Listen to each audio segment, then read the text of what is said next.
السلام علیکم۔ نصیب کیسا بھی ہو اسے برا نہیں کہتے ہیں، کیونکہ اللہ پاک کبھی کسی کا برا نہیں چاہے گا۔ جو اللہ نے ہمیں دیا ہے اسی میں اللہ کا شکر ادا کرو۔ عورت کا پہلا روپ ہی دنیا میں رحمت ہے۔ بیٹی بن کر سب خاندان کے دلوں پر راج کرتی ہے، بہن بن کر بھائی کی سچی اور مخلص دوست اور ماں کا بازو بن جاتی ہے، اور جب بیوی ہوتی ہے ایک پختہ اور ہمیشہ ساتھ نبھانے والی، ہر سکھ دکھ کی ساتھی بن جاتی ہے، اور جب ماں بنتی ہے تو اللہ تعالیٰ اس کا درجہ اتنا بلند کر دیتا ہے کہ جنت کو اٹھا کر اس کے قدموں میں ڈال دیتا ہے۔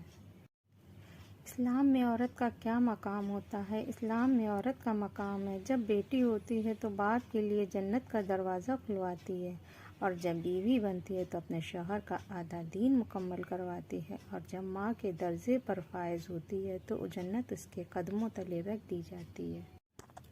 اللہ حکم فرماتا ہے انصاف کا اور احسان کرنے کا، اور رشتے ناتے والوں کو مال سے سہارا دینے کا، اور منع فرماتا ہے بے حیائی اور ناپسند کاموں سے، اور ظلم اور زیادتی سے بھی منع فرماتا ہے۔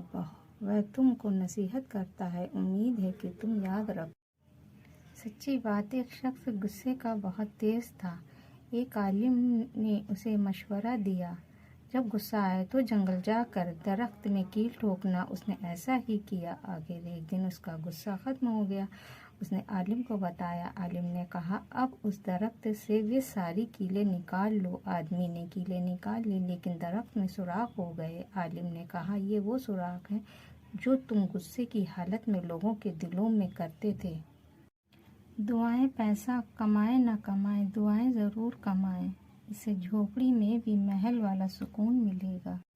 صحیح لوگ اگر ساتھ ہوں تو برے دن بھی اچھے بن جاتے ہیں۔